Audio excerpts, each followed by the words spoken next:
से सतनाम सिंह पौंटा साहब ने ये दल खालसा के फाउंडर मैंबरों विचों एक मैंबर हैं, आगू हैं। मेरे खब्बे पासे सरदार हरपाल सिंह बलेर, जनरल सैकटरी श्रोमणी अकाली दल अमृतसर। उस तो अगे बैठे ने जुगराज सिंह पिंड वां तो। ये वो नौजवान है जिन्हें 26 जनवरी को लाल किले उत्ते केसरी निशान साहब चलाया सी। और सतनाम सिंह के नाल परमजीत सिंह टांडा ने जिहड़े जनरल सैकटरी ने दल खालसा दे, और उन्हां दे नाल बैठे ने जगजीत सिंह खोसा जिहड़े साडे मोगे जिले के प्रधान ने, ते गुरनाम सिंह मूनका सिख यूथ ऑफ पंजाब के प्रधान। अज की प्रैस कॉन्फ्रेंस अकाली दल अमृतसर ते दल खालसा वालों सदी गई है। प्रैस कॉन्फ्रेंस सदन का मुख मकसद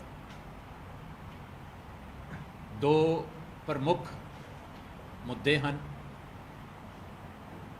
हिंदुस्तान का 75वां इंडिपेंडेंस डे 15 अगस्त को आ रहा है और पूरा हिंदुस्तान इस सैलीब्रेशनस दे विच जुटिया हुआ है।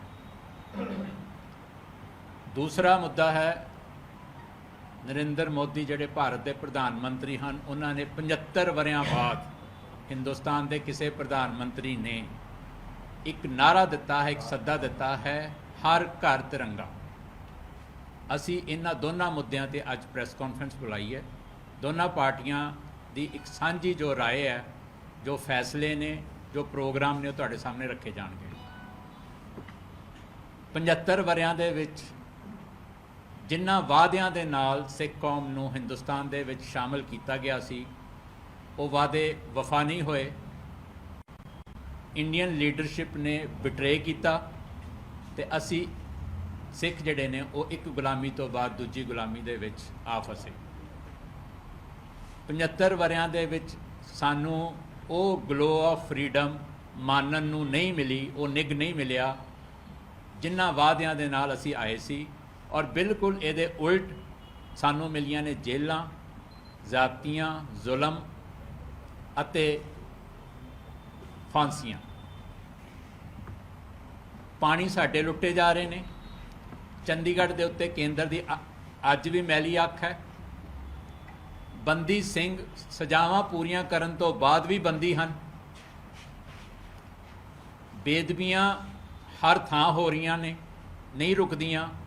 सब तो वड्डी बेदबी दरबार साहब हुई दसंबर दे विच। बैबल अते बरगाड़ी कांड का जिहड़ा इंसाफ है उहदे नाल हर धिर ने खिलवाड़ किया, चाहे वह नीली पग वाले सी, चाहे वह चिट्टी पग्गां वाले सी, ते चाहे हुण बसंती वाले ने।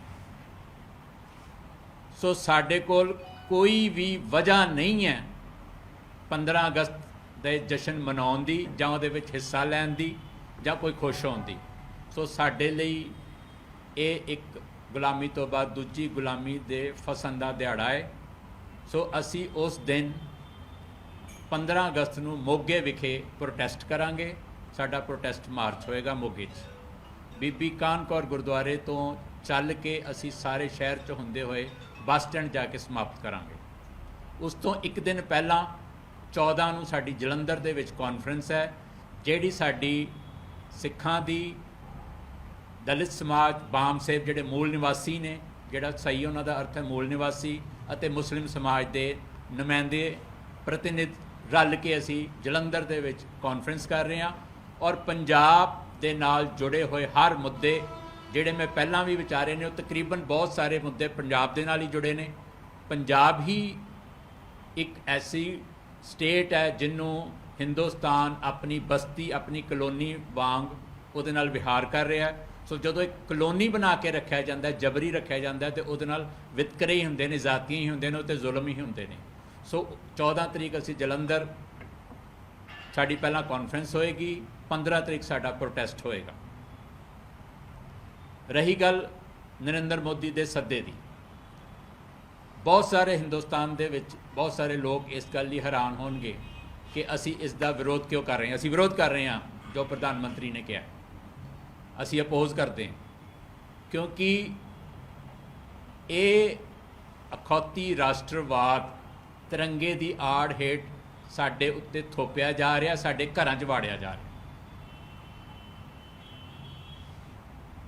ਜਿਸ ਤਿਰੰਗੇ ਦੀ ਛਤਰ ਛਾਇਆ ਹੇਠ ਪਿਛਲੇ 40 ਸਾਲਾਂ ਤੋਂ ਸੁਰੱਖਿਆ ਦਸਤੇ ਪੰਜਾਬ ਦੀ ਨੌਜਵਾਨੀ ਦਾ ਘਾਣ ਕਰਦੇ ਆ ਰਹੇ ਨੇ, ਉਹ ਸਾਡੇ ਘਰਾਂ ਤੇ ਨਹੀਂ ਝੂਲ ਸਕਦਾ।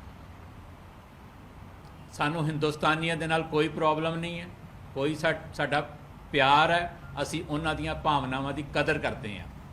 ਜਿਹੜੇ ਲੋਕ ਇਹ ਸੋਚਦੇ ਨੇ, ਸਮਝਦੇ ਨੇ ਔਰ ਜਿਹੜੇ ਆਜ਼ਾਦੀ ਦਾ ਨਿੱਘ ਮਾਣ ਰਹੇ ਨੇ, ਉਹ ਚੜ੍ਹਾ ਲੈਣ, ਉਹ ਮਾਣ ਲੈਣ ਆਜ਼ਾਦੀ, ਉਹ ਮਨਾ ਲੈਣ ਖੁਸ਼ੀਆਂ, ਪਰ ਸਾਡੇ ਲਈ ਇਹ ਖੁਸ਼ੀ ਦਾ ਦਿਹਾੜਾ ਨਹੀਂ ਹੈ।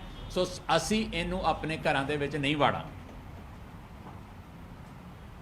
ਸਾਡੇ ਲਈ ਇਹ ਬੇਗਾਨਾ ਹੈ ਔਰ ਇਸੇ ਕਰਕੇ ਅਸੀਂ ਉਸ ਦਿਨ ਪ੍ਰਧਾਨ ਮੰਤਰੀ ਨਰਿੰਦਰ ਮੋਦੀ ਦੇ ਉਸ ਸੱਦੇ ਦੇ ਮੁਕਾਬਲੇ ਹਰ ਘਰ ਨਿਸ਼ਾਨ ਸਾਹਿਬ, ਹਰ ਘਰ ਕੇਸਰੀ ਚੜਾਉਣ ਦਾ ਸੱਦਾ ਦਿੰਦੇ।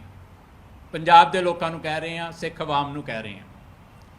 ਔਰ ਕਿਉਂਕਿ ਨਿਸ਼ਾਨ ਸਾਹਿਬ ਸਿੱਖਾਂ ਦਾ ਧਾਰਮਿਕ ਨਿਸ਼ਾਨ ਹੈ, ਬਹੁਤ ਸਾਰੇ ਕਾਮਰੇਡ ਨੇ, ਉਹਨਾਂ ਨੂੰ ਪ੍ਰੋਬਲਮ ਵੀ ਹੋ ਸਕਦੀ ਹੈ ਨਿਸ਼ਾਨ ਸਾਹਿਬ ਤੋਂ, ਜਿਹੜੇ ਆਸਥਾ ਹੀ ਨਹੀਂ ਰੱਖਦੇ ਪਰਮਾਤਮਾ ਦੇ ਵਿੱਚ, ਕਿਸੇ ਵੀ ਪਰਮਾਤਮਾ 'ਚ ਆਸਥਾ ਨਹੀਂ ਰੱਖਦੇ, ਉਹਨਾਂ ਨੂੰ ਪ੍ਰੋਬਲਮ ਹੋ ਸਕਦੀ ਹੈ। ਸੋ ਉਹਨਾਂ ਨੂੰ ਬੇਨਤੀ ਹੈ ਕਿ ਤੁਸੀਂ ਆਪਣੇ ਯੂਨੀਅਨ ਵਾਲੇ ਜਾਂ ਜਿਨ੍ਹਾਂ 'ਚ ਤੁਹਾਡੀ ਆਸਥਾ ਤੁਸੀਂ ਉਹ ਚੜ੍ਹਾ ਲਓ, ਪਰ ਤਿਰੰਗਾ ਨਹੀਂ। ਮੁਸਲਮਾਨ ਵੀਰ ਆਪਣਾ ਹਰਾ ਚੜ੍ਹਾ ਲੈਣ, ਹਿੰਦੂ ਵੀਰ ਆਪਣਾ ਭਗਵਾਨ ਚੜ੍ਹਾ ਲੈਣ, ਜਿਹੜੇ ਉਹ ਹੈਗੇ ਨੇ ਆਪਣਾ ਕਾਮਰੇਡ, ਉਹਨਾਂ ਦਾ ਚਿੱਟਾ ਹੈਗਾ, ਉਹ ਚੜ੍ਹਾ ਲੈਣ। ਪ੍ਰੋਬਲਮ ਤਿਰੰਗੇ ਨਾਲ ਕਿਉਂ ਹੈ?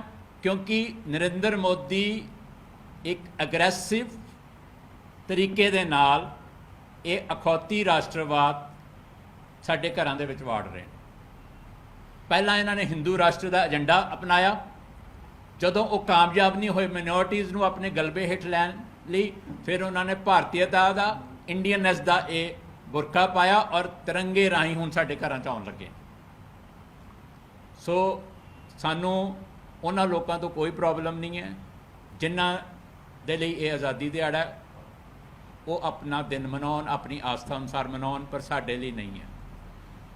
ਸ਼੍ਰੋਮਣੀ ਗੁਰਦੁਆਰਾ ਪ੍ਰਬੰਧਕ ਕਮੇਟੀ ਨੂੰ ਅਸੀਂ ਅਪੀਲ ਕਰਾਂਗੇ ਕਿ ਉਹ ਵੀ ਸੱਦਾ ਦੇ ਸਿੱਖਾਂ ਨੂੰ ਕਿ 15 ਨੂੰ 14 ਨੂੰ ਕੇਸਰੀ ਨਿਸ਼ਾਨ ਸਾਹਿਬ ਚਲਾਇਆ ਜਾਵੇ, ਹਰ ਸਿੱਖ ਚਲਾਏ, ਔਰ ਸ਼੍ਰੋਮਣੀ ਕਮੇਟੀ ਨਿਸ਼ਾਨ ਸਾਹਿਬ ਮੁਹੱਈਆ ਵੀ ਕਰੇ ਸਭ ਨੂੰ। ਅਸੀਂ ਕਰਾਂਗੇ, ਜਿਹੜਾ ਸਾਡੇ ਤੱਕ ਪਹੁੰਚ ਕਰੇਗਾ, ਅਸੀਂ ਨਿਸ਼ਾਨ ਸਾਹਿਬ ਉਹਨਾਂ ਨੂੰ ਫਲੈਗ ਜਿਹੜਾ ਝੰਡਾ ਮੁਹੱਈਆ ਕਰਾਵਾਂਗੇ। ਅਸੀਂ ਵੀ ਇਹ ਝੰਡੇ ਤਿਆਰ ਕਰਨੇ ਸ਼ੁਰੂ ਕਰ ਦਿੱਤੇ ਹਨ। ਤੁਹਾਡੇ ਮਾਧਿਅਮ ਰਾਹੀਂ ਅਸੀਂ ਲੋਕਾਂ ਨੂੰ ਕਹਿਣਾ ਚਾਹੁੰਦੇ ਹਾਂ, ਜਿਨ੍ਹਾਂ ਨੂੰ ਨਿਸ਼ਾਨ ਸਾਹਿਬ ਚਾਹੀਦਾ, ਉਹ ਸਾਡੇ ਕੋਲੋਂ, ਅਕਾਲੀ ਦਲ ਅੰਮ੍ਰਿਤਸਰ ਕੋਲੋਂ, ਮਾਨ ਸਾਹਿਬ ਕੋਲੋਂ, ਕਿਸੇ ਨੂੰ ਵੀ ਇਹਨਾਂ ਦੇ ਪਾਰਟੀ ਦੇ ਆਫਿਸ 'ਚ ਵੀ ਅਪਰੋਚ ਕਰ ਸਕਦੇ ਨੇ। ਅਸੀਂ ਇਹ ਮੁਹੱਈਆ ਕਰਾਵਾਂਗੇ। ਪਰ ਸ਼੍ਰੋਮਣੀ ਕਮੇਟੀ ਇੱਕ ਬਹੁਤ ਵੱਡੀ ਸੰਸਥਾ ਹੈ, ਅਸੀਂ ਉਹਨਾਂ ਨੂੰ ਵੀ ਕਹਾਂਗੇ ਕਿ ਉਹ ਵੀ ਇਸ ਜਿਹੜੀ ਕੰਪੇਨ ਦਾ ਹਿੱਸਾ ਬਣਨ।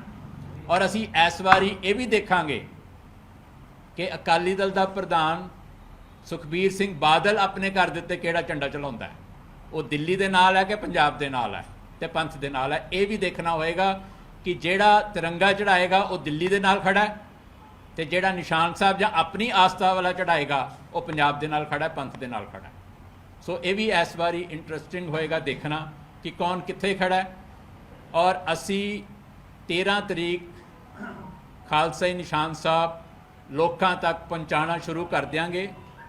ਉਦੋਂ ਤੱਕ ਇਹਨਾਂ ਦੀ ਛਪਾਈ ਹੋ ਰਹੀ ਹੈ ਔਰ ਇਹ ਅਸੀਂ 13 ਨੂੰ ਲੋਕਾਂ ਤੱਕ ਪਹੁੰਚਦਾ ਕਰ ਦਿਆਂਗੇ। 13, 14, 15 ਦੀ ਕਾਲ ਹੈ। ਅਸੀਂ ਲੋਕਾਂ ਨੂੰ ਕਹਾਂਗੇ ਕਿ ਉਹ 15 ਤਰੀਕ ਖਾਲਸਾਈ ਨਿਸ਼ਾਨ ਸਾਹਿਬ ਨੂੰ ਆਪਣੇ ਘਰਾਂ ਚੜ੍ਹਾ ਕੇ ਇਸੇ ਨੂੰ ਸਲੂਟ ਕਰਨ, ਇਸੇ ਨੂੰ ਹੱਥ ਜੋੜ ਕੇ ਨਮਸਕਾਰ ਕਰਨ। ਔਰ ਸਾਨੂੰ ਨਰਿੰਦਰ ਮੋਦੀ ਦਾ ਸੱਦਾ ਪ੍ਰਵਾਨ ਨਹੀਂ ਹੈ, ਅਸੀਂ ਰਿਜੈਕਟ ਕਰਦੇ ਹਾਂ।